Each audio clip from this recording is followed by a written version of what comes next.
The net payment will be sent to the appropriate party. It's not always the case that fixed rate payers will get something net. Sometimes the fixed rate payers will end up paying something net. Then using the LIBOR fixing on that day, we determine the next floating payment. That number, as of right now, is unknown to us. It will be known to us only with a 3-month notice. So 6 months from now, we'll net off whatever the payments will have been for the second interest payments. Then we're going to determine what the third floating payment is going to be. So every 3 months, we find the LIBOR on that day, and that becomes the basis for the interest rate payment 3 months from that day. So if you kind of, let's do swap rate.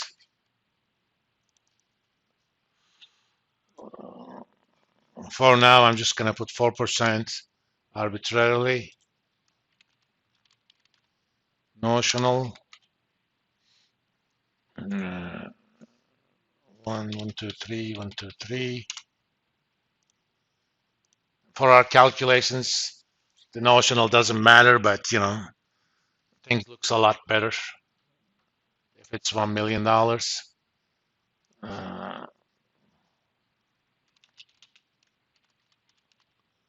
Number of, let's call this frequency 4. That means there are 4 payments, right? Actually, let me move this here. No, let's leave them here.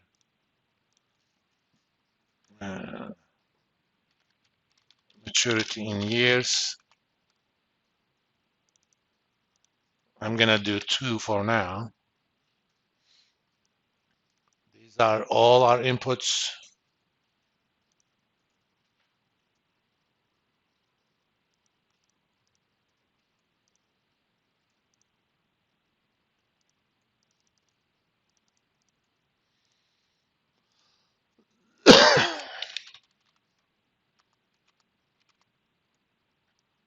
I'm gonna do a lot of these periods. I'm gonna do up to 300.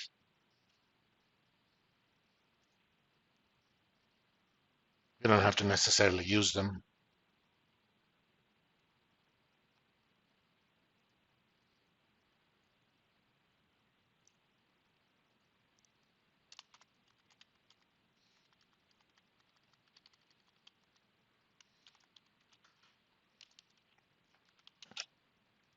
Fixed payer amount, fixed amount, let's call it. It's fixed. Take the notional, multiply it by the swap rate, and divide it by the frequency.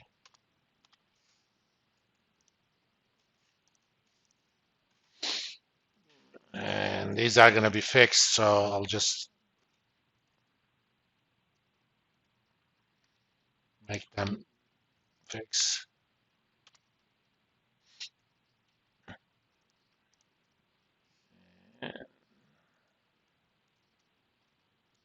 Let's see. Number of periods, let's calculate it here. Frequency times years. Since I'm making this kind of general, I'm going to put this statement in front. If this period is greater than the number of periods, we're already done, so net payment is going to be 0. Otherwise, it's going to be that amount. If you want to write the formula for yourself,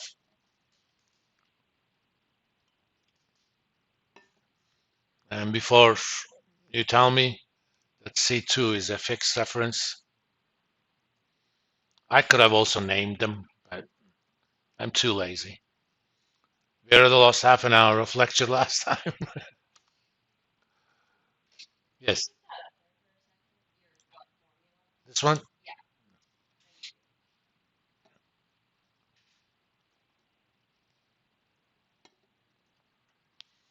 See how easy it is to do somewhat of a general template by simply being careful about stuff.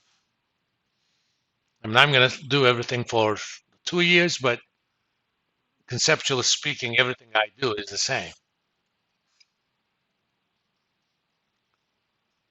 Well done.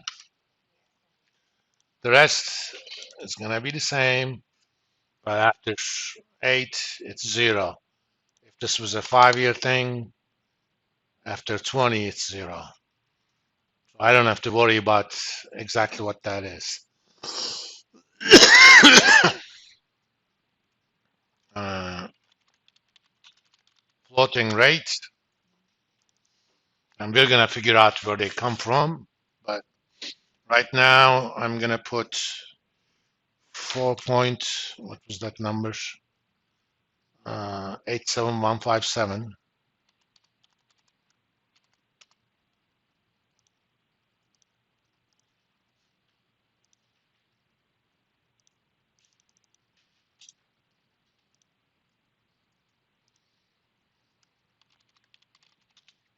Floating amount. I'm going to take my notional, multiply it with the floating rate, divide it by the frequency. And since frequency and notional are going to remain fixed,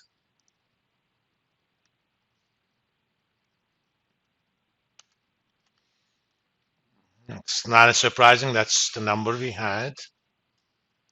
And net fixed. So we are doing this from the viewpoint of fixed rate payers. Okay. So fixed rate payer is going to pay. So let's call this net fixed pay. So if it's negative, that means you're receiving money, right? I'm going to pay 10, receive 12,000. So on net, I'm going to receive 2,178. Remember, negative payment is a receipt.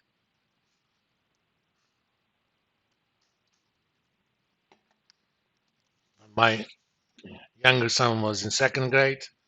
He wanted to understand what negative numbers meant. That's how I explained it to him. That was the sense of the negative. You can do calculations with negative numbers, but understanding what they are is a completely different thing. One is just arithmetic, the other is actually mathematics. Okay, then we're going to calculate PV of net fix. And that present value is going to be calculated using the swap rate. Okay. So we're going to take the net fix divided by 1 plus swap rate divided by frequency. That's basically the period rate. You raise that to the power number of periods. Let me make this a bit smaller. It will fit on my screen and you guys can see it.